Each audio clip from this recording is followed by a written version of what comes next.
What is up, my friends? You are very welcome along to Tuesday evening's Anfield Agenda News Roundup, where there were just 2 more sleeps until Christmas. I'm going to take you through the sublime to the ridiculous today, but I'll let you choose which one is which. We're going to talk about potential incomings for the Reds. We're going to talk about a player who, according to the manager, won't be returning. And I'll give you a number that would see FSG be willing to sell Liverpool Football Club. That and lots more coming up over the next few minutes. I will be live tonight at 8:45 for the late night agenda. But until then, let's get cracking with the news. So, you know what I'm about to say here, don't you? Big pinch of salt needed. Big, massive Christmas ham levels of salt needed. But Liverpool are considering a bid of £52 million to try to sign Tottenham Hotspur midfielder Lucas BERGALL in January. The fee offered by Liverpool is unusual for a 19-year-old player and reflects the status that Lucas BERGALL has achieved at Spurs. They want to get the go-ahead and get in ahead of major European clubs who've already started monitoring the young lad's progress. Now, look, I've no idea how serious Liverpool's interest is or isn't in BERGALL, but he is a good player. He does have a little bit of a snidey streak in him, but from when I've watched him, he's always impressed me. So let me know what you think on that one. Do you think it's possible, or do you think it's just more, well, newspaper talk, for want of a better phrase? Now, let's talk about Bayern Munich for a second, because an agreement is imminent between Dayot Upamecano and Bayern Munich for a contract extension. Only one final detail remains to be resolved containing the release clause. Paris Saint-Germain and Real Madrid are also said to be monitoring the situation closely and are ready to meet the player's demand. So that's from Santi_J_FM.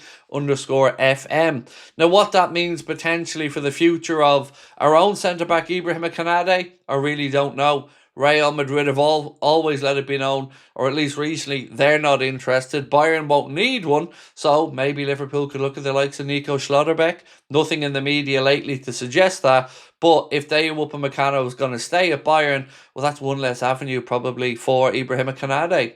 Now, Fabrizio Romano has said this around the future of Antoine Semenyo. Breaking: Manchester United are ready to change to a 3-4-2-1 system if they can convince Antoine Semenyo to sign for the club. Ruben Amorim has shown in recent weeks that he isn't as tactically inflexible as the press and media pundits try to portray, according to Romano. I wonder who initiated that line in there from, that he's not as inflexible as the press are trying to put out there. It's not as if that's very one-sided, Fabrizio, is it? Or that one camp is maybe briefing you on this one, but I'll let you guys try to figure that one out. With regards to Semenyo, well, I kind of do agree with what Gabi Agbon-Lahore said. Why would you be going to United if you've got Liverpool and you've got City and other clubs looking at you? United would feel like, well, not the very smart play for Antoine Semenyo, but look, we'll wait and see what happens. As it stands, Liverpool have 12 senior outfield players available for Wolves. Now, there is a little bit of hope on the potential too. Connor Bradley and Cody Gakpo could return, but for now, we've got Frimpong, Ramsey, Konate, Virgil, Kirkes, Robbo, Gravenberch, Jones, McAllister, Wirtz, Chiesa and Ekitike. Obviously, we know that there's going to be no Isak for the next couple of months minimum. We know that we've got no Giovanni Leone. Dominic Szoboszlai suspended for this one. So it is fingers crossed that we can put out, well, as strong a team as possible. You'd almost say we're fortunate that it is Wolves, and respect to them, they've only got 2 points in the Prem this season, so we should be looking to take care of business there. Now, called offside, and again, I'll let you decide whether this is the sublime or the ridiculous, but they've said Liverpool are monitoring Brentford striker Igor THIAGO, who they see as a stylistic fit for their side. But Brentford are reluctant to part with one of their key players mid-season unless an extraordinary offer arrives. For me, it would be a thank you but no thank you for Igor THIAGO. I just don't think he'd be a good fit for Liverpool whatsoever. And again, I'm going to reiterate, for me, centre-back are the words that should be talked about immediately when we discuss the January transfer window. But do let me know your thoughts on that one. But for me, as I said, centre-back's got to be gotten in the door first, and then we can figure out the rest. Now, one option that had been floated, had been discussed by Liverpool fans, Liverpool fan forums, and a couple of journalists was the potential of a Harvey Elliott return to Liverpool for the second half of the season. Once again, though, it seems like Arne just wants to cut his nose off to spite his face, despite having a potential realistic option there to help fulfill the ranks. This is what the managers had to say when asked about Harvey Elliott coming back. He said, no, he's an Aston Villa player. Well, Arne, he's actually a Liverpool player. You might not be aware of this because you are aware of it, so, let's not play silly beggars here. But why not bring him back? Are you telling me we couldn't use another option? Mo's away, Gakpo's form's been terrible and he's coming back from injury, Isak's out. Are you really trying to tell Liverpool fans that we couldn't use Harvey Elliott as an option when we know that you already don't want to play Rio Engamoa and Fede Chiesa? It just seems like the manager is just digging his heels in and he's just sounded more and more deluded to me as the weeks go by. But let me know your thoughts on this one. I'm certainly not in the camp that think everything is tickety-boo like James Pearson. The manager's turned it round. Yes, we've gotten some wins, but the performances haven't been convincing. And some of these wins are wins that, let's be honest, we should be winning these games. They're not that hard. So finally, I want to take you through probably the biggest story, and this comes from Kieran Maguire on the Price of Football podcast. Kieran Maguire, a football finance expert. You've probably seen and heard about Kieran before. Does pieces far and wide.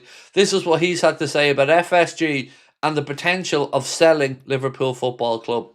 Liverpool are a flagship brand for FSG, but if a sovereign wealth fund came in with an offer of 10 billion, they would snap their hand off. However, it would have to be delusional money. They could get 12 times the purchase price now, approximately 3.6 billion, but there's no indication that they're interested in that.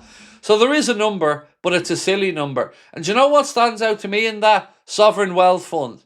So it would be, again, not selling to the best owners for Liverpool Football Club in this hypothetical scenario. It would be selling to those with the deepest pockets. Liverpool should never be owned by a sovereign wealth fund, in my opinion. You know my take on this. I've been against these type of ownerships for a very long time. But 10 billion and FSG would sell the club. That's according to Kieran Maguire. And look, I could understand that from a financial perspective. You buy the club for 300 million. You spend, I don't know how much they've spent really, but let's say they've spent another billion quid on top of that.